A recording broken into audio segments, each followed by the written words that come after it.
Praise the lord. ఈరోజు దేవుని వాగ్దానము ధ్యానించుకుందాము. కీర్తనలు 34వ కీర్తన 7వ వచనం. యెహోవా యందు భయభక్తులు కలవారి చుట్టూ ఆయన దూత కావలియుండి వారిని రక్షించును. ప్రభునందు ప్రియమైన వారులారా, 34వ కీర్తన 7వ వచనము ఈ విధంగా సెలవిస్తూ ఉంది. ఎవరైతే దేవుని యందు భయము భక్తి కలిగి జీవిస్తారో వారి చుట్టూ దేవుని దూత తోడుగా ఉంటాడు, వారిని రక్షిస్తూ ఉంటాడు అని దేవుని వాక్యం సెలవిస్తుంది.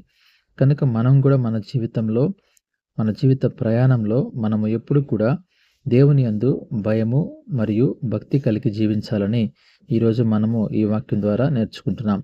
మనం ఎప్పుడైతే అలా భయము భక్తి కలిగి జీవిస్తామో దేవుడు మనల్ని మన జీవిత ప్రయాణంలో మనం రక్షిస్తూ ఉంటాడు.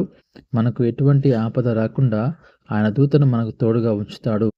అట్టి కృప దేవుడు మీకు దయచేయునుగాక. ఆమెన్. ప్రార్థన చేసుకుందాం. పరిశుద్ధుడా, ప్రేమ కలిగిన తండ్రి, మీ ఘనమైన శ్రేష్టమైన నామానికి స్తోత్రం తండ్రి.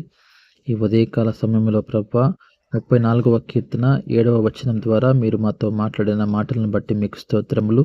అవునైనా మీ యందు భయము భక్తి కలిగి జీవించినప్పుడు మీ దూతలను మాకు తోడుగా ఉంచుతారు, మమ్మల్ని కాపాడుతారని మీరు వాక్యంలో సెలవిచ్చారు. అయినా అటువంటి జీవితం మీరు మాకు దయచేయమని, ఎవరైతే ఈ వాక్యాన్ని చదువుతూ ఉన్నారో వారి కుటుంబాన్ని మీరు దీవించమని, వారి కుటుంబాన్ని జ్ఞాపకం చేసుకొని వారు ఏమైతే కలిగి ఉన్నారో సమస్తాన్ని కూడా మీరు దీవించమని, ఈ దినమంతా మీరు ఎక్కల చాటును భద్రపరచమని, మీకే మహిమ ఘనత ప్రభావములు చెల్లించుకుంటూ యేసుక్రీస్తు నామములో అడిగి వేడుకుంటున్నాను తండ్రి. ఆమెన్. అందరికీ వందనాలు.